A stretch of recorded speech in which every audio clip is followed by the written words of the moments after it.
por amor a los que están cansados, va a ser un mensaje corto. A ver si ustedes se dan cuenta qué me falta o qué nos falta a nosotros cuando digo, por ejemplo, perdí los estribos, se me fue la moto, como dicen los muchachos, se me saltó la chaveta. ¿Está prendido esto? Sí. ¿Sintieron en el fondo lo que dije? ¿Qué me falta a mí o qué le falta a la persona que dice esto? Perdí los estribos, se me saltó la chaveta. Los muchachos dicen, se me fue la moto. ¿Qué es lo que me está faltando? ¿Cómo? Dominio propio. Dominio propio. El otro día Marito rozó el tema y hoy en la cena, cuando comenzó Martín, también tocó algo de lo que yo pensaba. Yo no sé si ustedes se hicieron alguna vez esta pregunta, verdaderamente o en realidad, ¿cómo soy? ¿Quién soy yo? Tal vez mirándose al espejo. ¿Se miraron al espejo alguna vez? ¿Y vos quién sos? Todos los días me miro, sí. Digo, qué lindo que soy. Como decía Biondi, alguien ni sabrá quién es Biondi, era un cómico argentino. Narciso Bello decía, qué lindo que soy. Narciso se llamaba, el narcisismo. ¿Quién soy yo? Me gusta leer, aunque ahora leo menos porque me cansa un poco. Y cuando estoy leyendo algo, o algún mural o algún lado que veo, por lo general lo escribo en algún papel o en algo, para luego no aprenderlo de memoria, sino tenerlo por allí para usarlo cuando llega el momento, o meditar bien en eso que he escrito. No sé si alguno aquí de ustedes leyó algo del autor Philip Yancey. ¿Lo conocen como autor? A mí me encanta.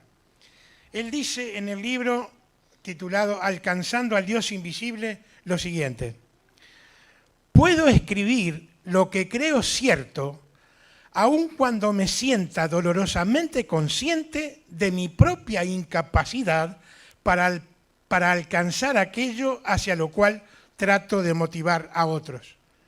No entendieron nada, lo repito.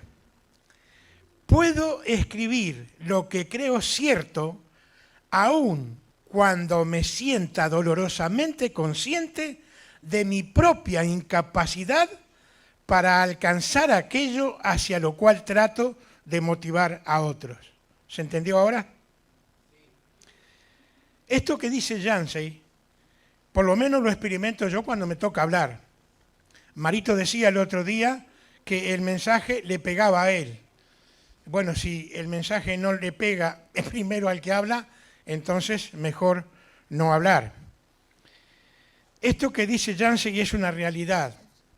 Pero él dice más también en otro de sus libros, el cual tituló Sobreviviente, y pone, cuando decidí escribir acerca de mí mismo en lugar de escribir de otros, pronto descubrí que escribo mejor acerca de las disciplinas espirituales de lo que las practico. Qué honesto, ¿no? ¿Cómo se anima a escribir en un libro estas palabras que sin duda son una realidad? Y como dice el viejo refrán, es más fácil decir que hacer, ¿no es cierto? Y en lo espiritual también.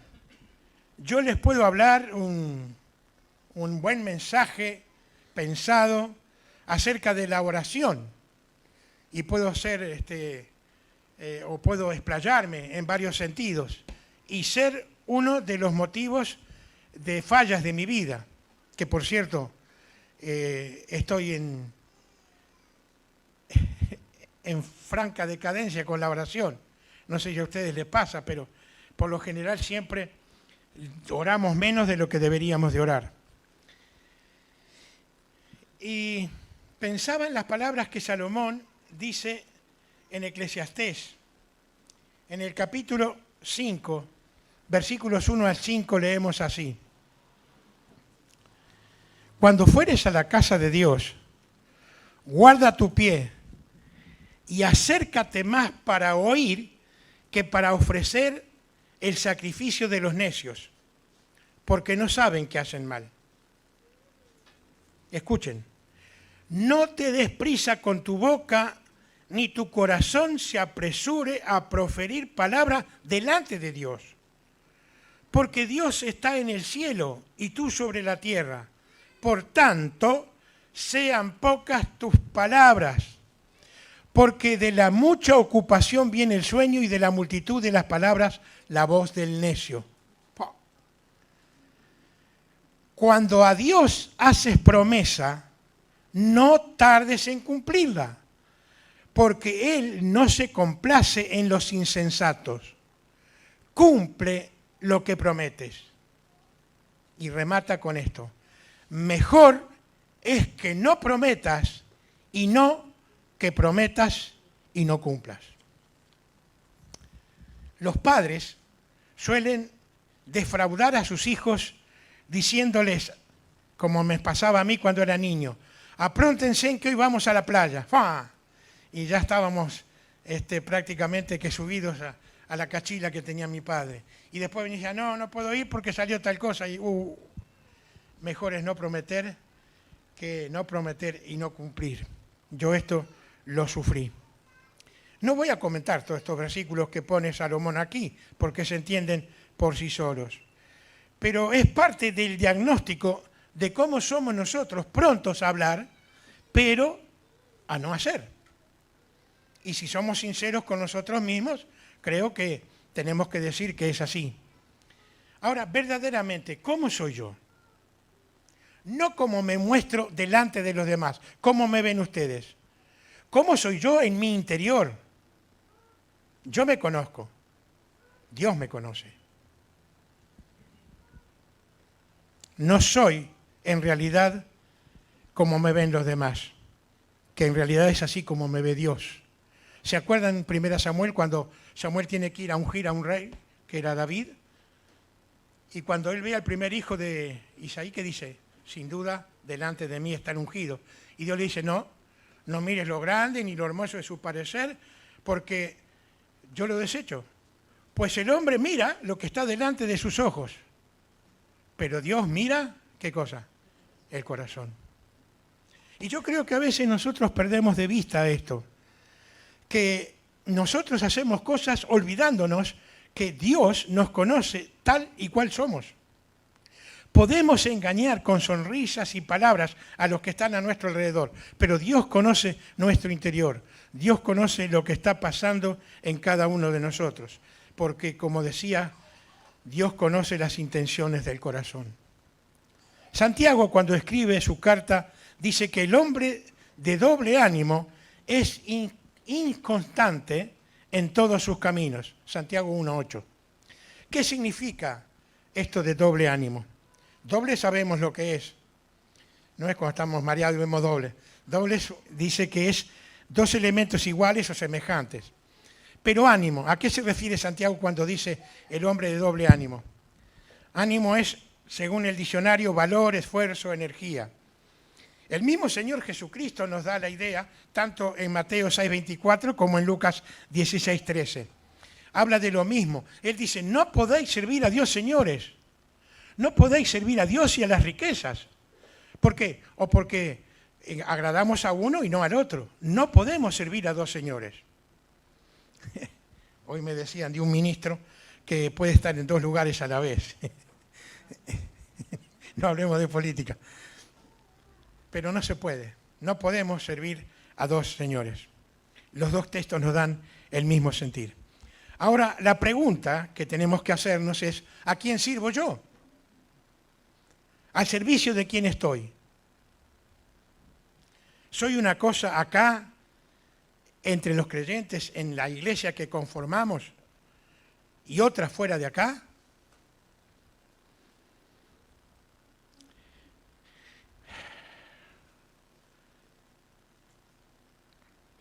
No puedo servir a dos señores. Esto es así y punto. Como decía mi nieto Manuel cuando era chiquito, cuando quería terminar la discusión. Y punto.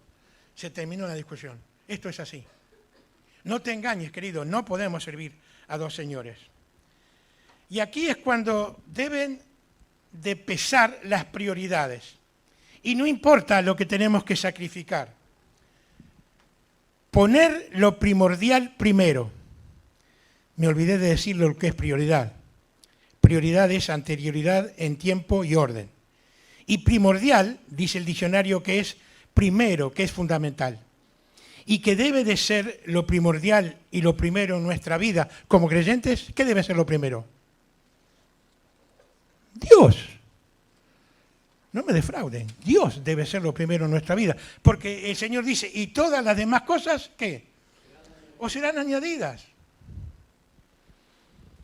Miren, yo muchas veces quedé sorprendido cuando pensé que orar temprano y estudiar la palabra temprano me sacaba el tiempo de lo que tenía que hacer, pero después me di cuenta de que las cosas salían mejor.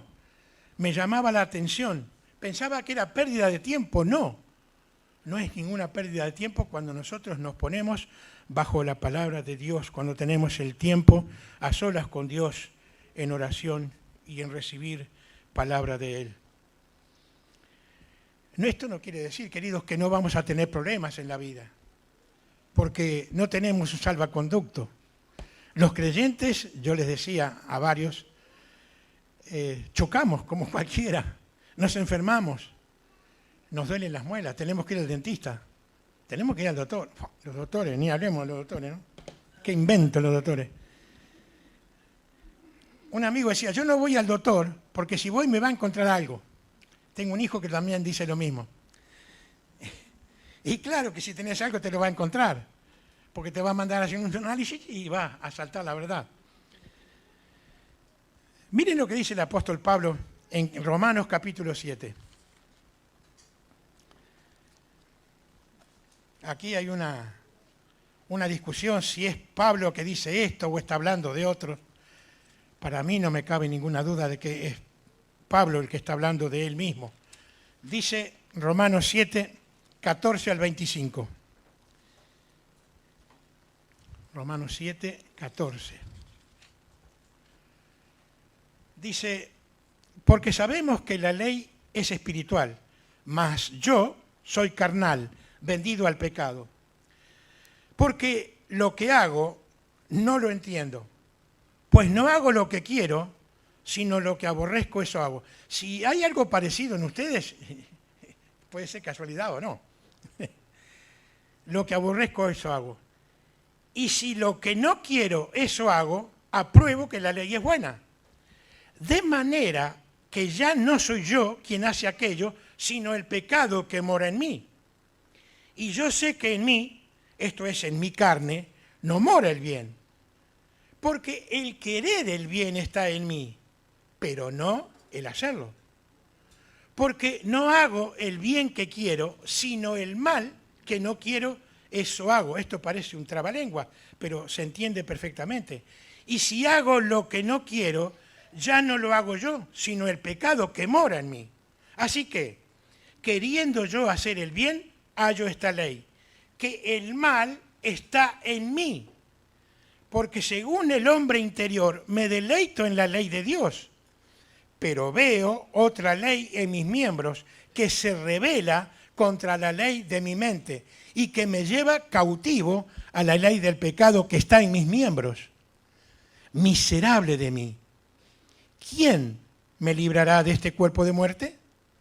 Gracias doy a Dios por Jesucristo, Señor nuestro. Así que yo mismo con la mente sirvo a la ley de Dios, pero con la carne a la ley del pecado.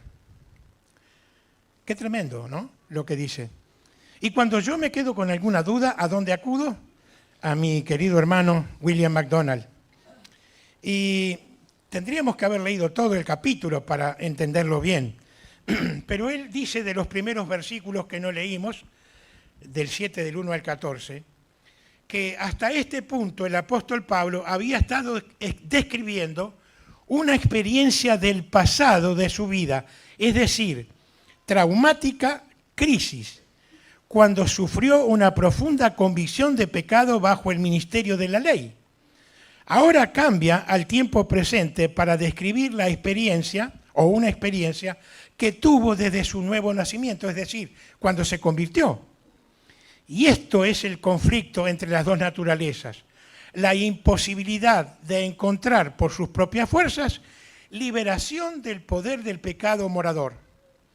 Pablo reconoce que la ley es espiritual, es decir, es santa en sí mismo y adaptada al beneficio espiritual del hombre. Pero se da cuenta de que es carnal, porque no está experimentando en su vida la victoria sobre el poder del pecado morador en él. Está vendido bajo el pecado. Tiene la sensación de que es vendido como un esclavo al pecado como su amo. Ahora, desde el versículo 15, que es lo que hemos leído, el apóstol Pablo pasa a describir la lucha que tiene un creyente que no conoce la verdad de su identificación con Cristo en cuanto a la muerte y la resurrección. Es el conflicto, queridos, entre las dos naturalezas, la carnal y la espiritual. MacDonald nombra a otro comentarista que se llama Harry Foster y dice: aquí tenemos a un hombre que intenta alcanzar la santidad mediante el esfuerzo personal, debatiéndose con todo su poder para cumplir el mandamiento santo, justo y bueno. Solo para descubrir que cuando más se debate, tanto peor se vuelve su condición. Es una batalla perdida y no se sorprende porque no está en él poder de la naturaleza humana caída, conquistar el pecado y vivir en santidad. Hasta aquí lo que dice este hermano Harry Foster. Yo entonces me quedé pensando, ¿cómo alcanzar la santidad? Foster dice que alcanzar la santidad lo ve como una batalla perdida si queremos batallar con nuestra propia humana y caída naturaleza. La naturaleza que llamamos adámica. El yo, la carne, que lamentablemente todavía nos da problemas. Voy a cumplir casi 80 años y todavía tengo problemas, sí, porque estamos en la carne. Y Pablo nos da ánimo. Yo quiero que sea la parte positiva del mensaje. Nos da ánimo y nos hace pensar en las promesas que el Señor nos ha dejado. Y esto lo leemos en 2 de Corintios, capítulo 7. 2 de Corintios, capítulo 7. Versículo 1, solo un versículo. Así que, amados, puesto que tenemos tales promesas, tienen que leer todo lo anterior, limpiémonos de toda contaminación de carne y de espíritu, perfeccionando la santidad en el temor de Dios. Parece fácil, pero no lo es. Pablo habla aquí de las promesas que el Señor nos ha dejado, que son muchas. Podemos leer unas cuantas. Yo quiero leer una que escribe el apóstol Pedro y está en 1 de Pedro capítulo 1. 1 de Pedro capítulo 1, versículos 3 al 9. Dice Pedro: bendito el Dios y herencia incorruptible, incontaminada e inaccesible, reservada en los cielos para vosotros, que sois guardados por el poder de Dios mediante la fe, para alcanzar la salvación que está preparada para ser manifestada en el día postrero, en lo cual vosotros os alegráis. Y escuchen, aunque ahora por un poco de tiempo, si es necesario, tengáis que ser afligidos en diversas pruebas, para que sometida a prueba vuestra fe, mucho más preciosa que el oro, el cual aunque perecedero se prueba con fuego, sea hallada en alabanza, gloria y honra cuando sea manifestado Jesucristo, a quien amáis sin haberle visto, en quien creyendo, aunque ahora no lo veáis, os alegráis con gozo inefable y glorioso, obteniendo el fin de vuestra fe, que es la salvación de vuestras almas. Qué linda escritura. Miren, estos 7 versículos que leímos daría para varias reuniones más. No lo vamos a hacer, pero pueden ustedes meditar en casa, son versículos preciosos. Pensar en la herencia que está en los cielos, y me gusta la palabra reservada. Cada uno de nosotros tiene esa herencia reservada. No es que de repente llego y no va a estar porque otro me la sacó, no. Está reservada para mí en los cielos, para aquellos que hemos creído en el Señor Jesucristo como nuestro Salvador. Esto es maravilloso. Esta herencia incluye todo lo que el creyente gozará en el cielo por toda la eternidad y todo lo que será suyo por medio de lo que Cristo nos dijo. Para terminar, queridos, es importante que sepamos esto. La salvación ocurre solo una vez, cuando le decimos a Cristo, acepto, te acepto como mi Salvador, creo en ti. Pero la santificación es algo gradual, día a día.